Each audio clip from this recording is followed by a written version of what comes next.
Fala pessoal, sejam bem-vindos a mais um Bytes of Kubernetes. Bom, hoje a gente vai começar a falar sobre a parte de redes, né? E dentro do Kubernetes, a parte de redes é mais conhecida como serviço. Qual que é a ideia? A ideia é que você consiga fazer certas configurações de rede do seu pod ali, de modo com que você consiga comunicar externamente ou internamente ali entre os pods. A ideia é você fazer atribuições de DNS, endereçamento, portas, e você consegue fazer esse tipo de coisa dentro do Kubernetes.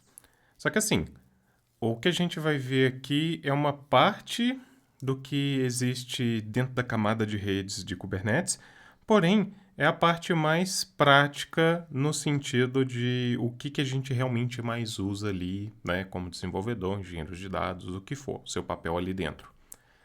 Mas a gente tem que passar por esses caras e conhecer ali como que é o comportamento deles, certo? O primeiro que a gente vai ver é o Cluster IP. Aqui a gente tem um esquema de como que funcionaria o Cluster IP dentro do Kubernetes, né? A gente vai ter os nossos pods ali, a gente vai receber um tráfego, não necessariamente externo, tá? Mas a gente vai receber um tráfego aqui, onde que o serviço de Cluster IP vai estar tomando conta do endereçamento ali dos nossos pods.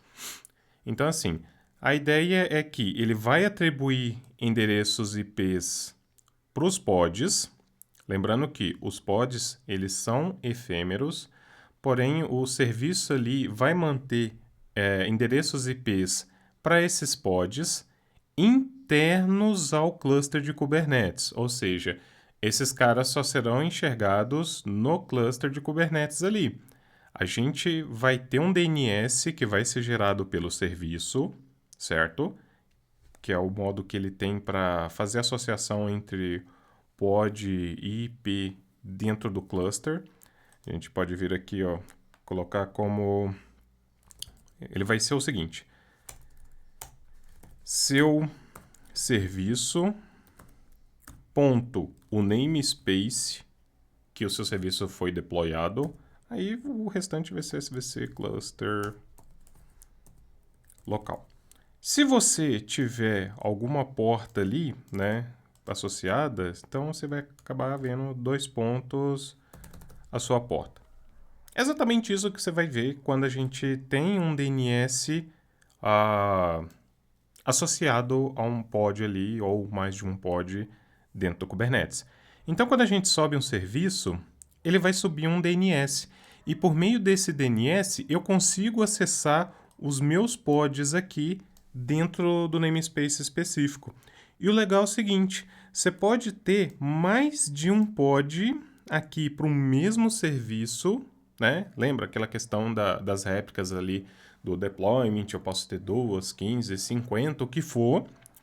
Ele vai fazer o seguinte, ele vai fazer um balanceamento de carga, onde que toda vez que a gente for acessar, não necessariamente a gente vai acessar o mesmo.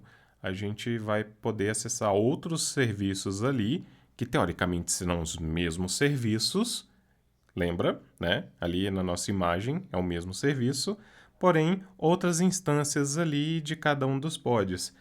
É legal essa parte porque ajuda a você distribuir o tráfego da rede, o processamento desses caras aqui, né? Ou seja, ele já é inteligente o bastante para a gente não ter que se preocupar tanto com esse tipo de coisa.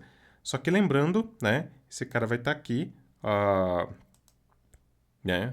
Dando um serviço para a gente, um DNS para a gente com base no serviço ali, de modo com que a gente consiga encontrar ali os pods funcionando, né? Então, são praticamente 3 pilares ali.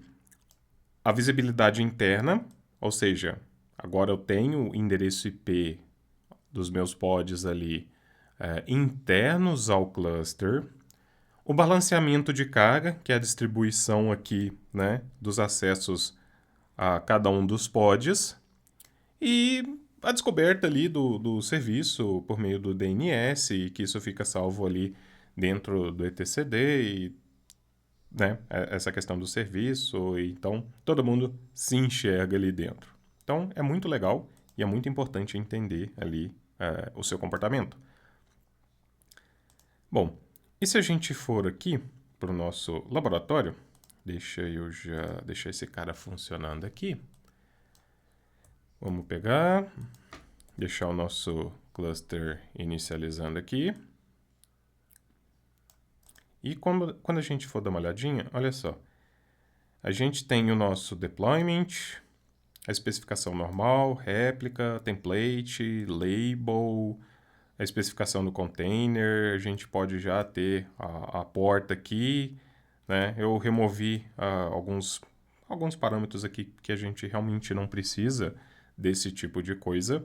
E olha só, a gente agora tem o kind service, né? Que ele é do tipo cluster IP, e a gente, de novo, caindo na questão lá dos labels ali para a gente usar como um seletor.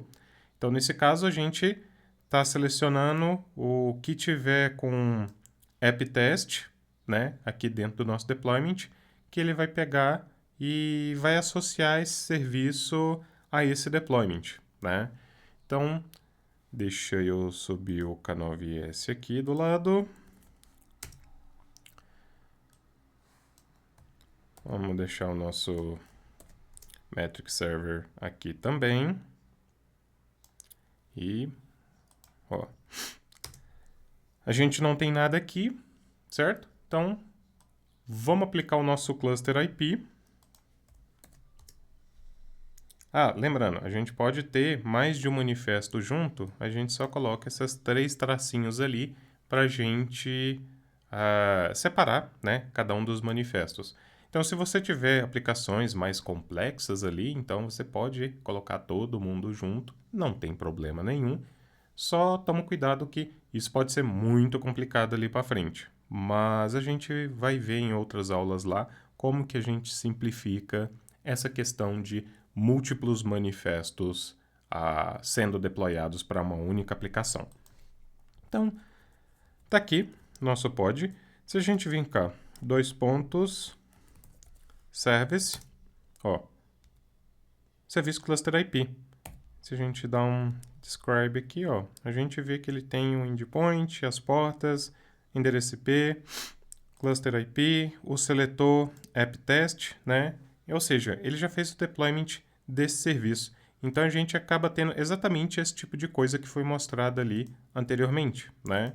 Então vamos pegar e colocar esse cara para testar. E olha só, a gente pode pegar os endpoints ali, simplesmente kubectl get endpoints, o nome do serviço, e a gente vê aqui o endereço IP e a porta que a gente tem associado ali a esses endpoints. E o legal é o seguinte, por que a gente tem dois? Porque aqui, ó, lembra que a gente tem 2 pods, né? Então, por isso que ele subiu para a gente 2 ali. Se a gente vir, cara, ó, kubectl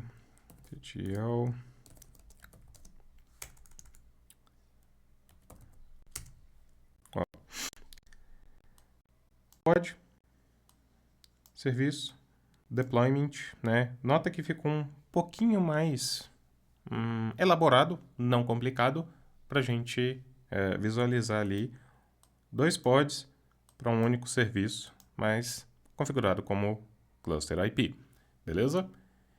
E como que a gente pode testar esse cara? Vamos lá.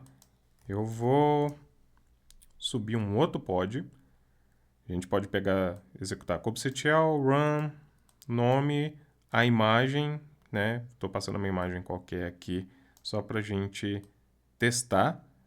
E eu já estou dentro do pod. Nota que mudou aqui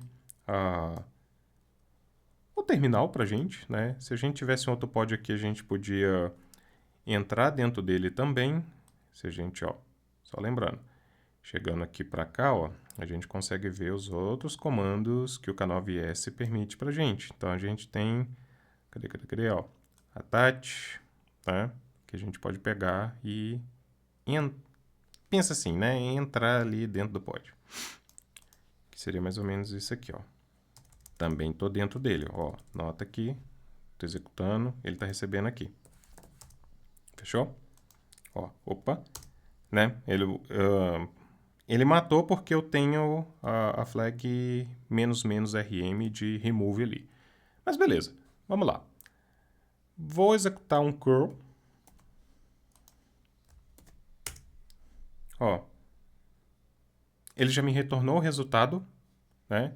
E a gente pode ainda visualizar o DNS desse cara. Aqui, ó. Serviço Cluster IP, Default SVC Cluster Local, assim como tinha mostrado anteriormente. Então, é por meio desse cara aqui que a gente consegue enxergar os serviços e os pods dentro do cluster.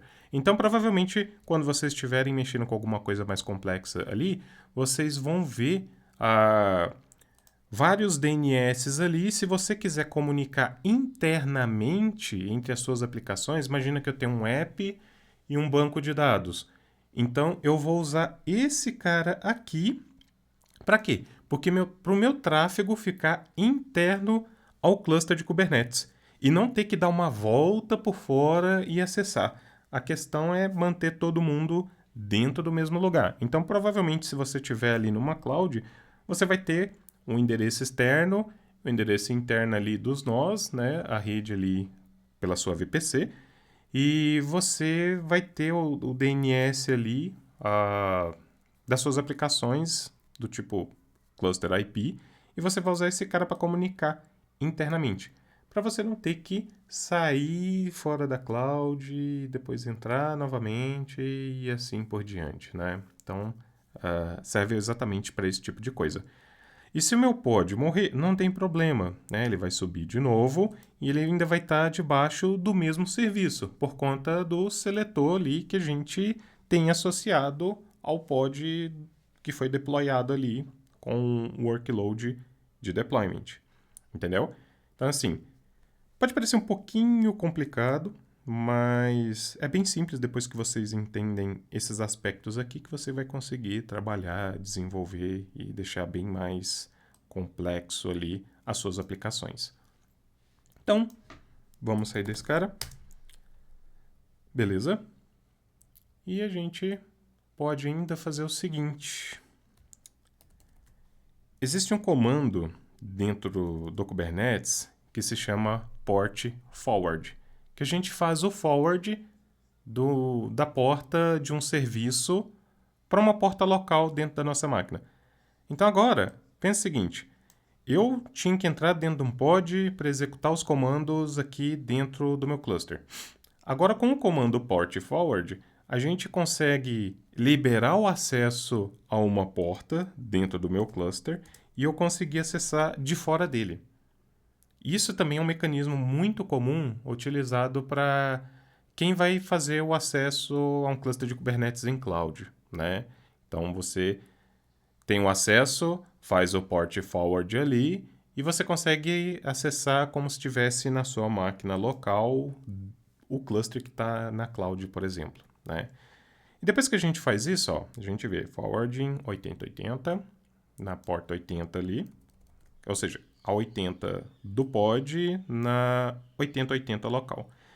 Deixa eu subir um outro terminal aqui e a gente vira aqui, ó, curl localhost 8080.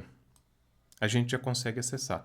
Então é um mecanismo muito legal que você consegue trabalhar internamente ali da sua máquina, ó, né? As suas aplicações ali sem muito problema. Beleza? Então tá aí. A gente já viu mais algumas coisinhas novas. A gente viu a questão do cluster IP, endereçamento, para que serve, seu comportamento. Vimos que podemos fazer o port forward ali da nossa aplicação dentro do Kubernetes para a gente fazer um acesso externo e com isso a gente poder testar melhor ali a nossa aplicação dentro do Kubernetes e não somente as features dele. Então, como eu tinha falado, aos poucos a gente vai vendo um pouco mais avançado algumas coisas ali que vão sempre nos ajudar. É isso, pessoal. Curtam, compartilhem e a gente se encontra nas próximas aulas. Valeu!